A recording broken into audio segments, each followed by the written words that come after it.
A group of Singaporeans who gathered peacefully to hand-deliver letters outside the Istana is now at the center of a legal firestorm. What started as a heartfelt act of solidarity for Palestine has turned into a courtroom debate about what counts as a protest in Singapore. On the 8th of July, the trial of 3 women charged under the Public Order Act concluded its hearings, sparking deep public interest and debate. It all began on 2nd February 2024 when about 70 people walked from Plaza Singapura to the Istana perimeter. Their goal? To deliver letters urging Singapore's leaders to speak up about the worsening crisis in Gaza.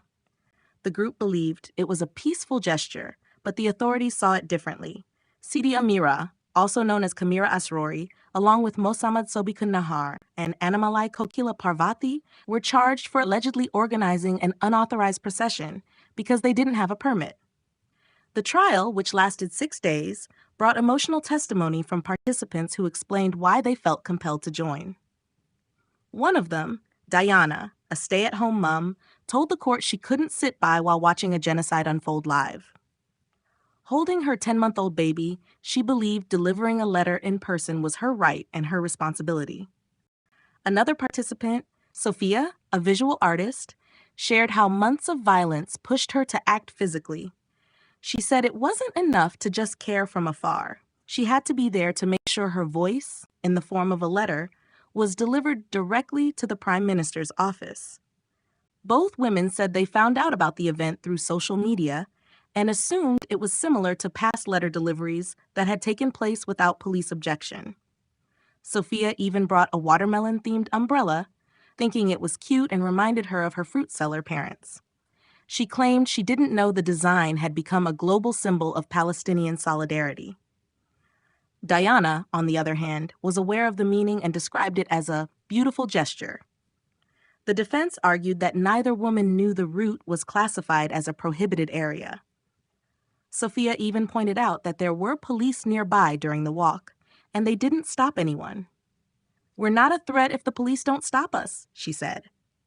Earlier in the trial, a commanding officer from the Istana security unit confirmed this, saying the event was calm and there was no need to take action.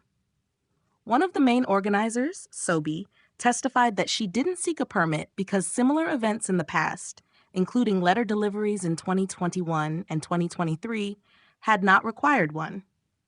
Those walks followed the exact same route, and police hadn't intervened then. She said she simply wanted to ensure letters were received, especially since email and regular mail often went unanswered. This time, the urgency was greater, she said, after the International Court of Justice found that Israel's actions in Gaza could possibly amount to genocide.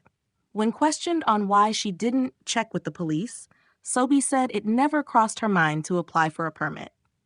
She had done this before and never faced any trouble.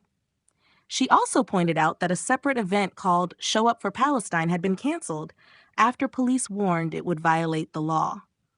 But she felt that letter delivery was a different matter. It was not a rally, not a protest, and not a disruption. It was just people quietly handing over heartfelt letters. The prosecution challenged that view. They said the way the group gathered and moved together made it an unauthorized procession. They questioned the use of watermelon umbrellas, suggesting it was meant to spread a political message. But Sobi insisted the symbol was about love and solidarity, not confrontation. She stressed that the group was cooperative, and if the police had asked them to stop or disperse, she would have done so immediately. As for Koki, the third accused, prosecutors argued that CCTV footage showed her actively helping with the event, but Sobi said Koki only gave her advice as a friend and wasn't involved in planning. So where do we draw the line between civic action and breaking the law? Is delivering letters in person still allowed in a country that values order above all? And when citizens act peacefully but are still charged, what message does that send? The closing submissions for the case will be made in September, and the outcome may set an important precedent for how peaceful actions are interpreted under Singapore's Public Order Act. If you find this interesting, don't forget to like, share, and subscribe to our channel, 2230.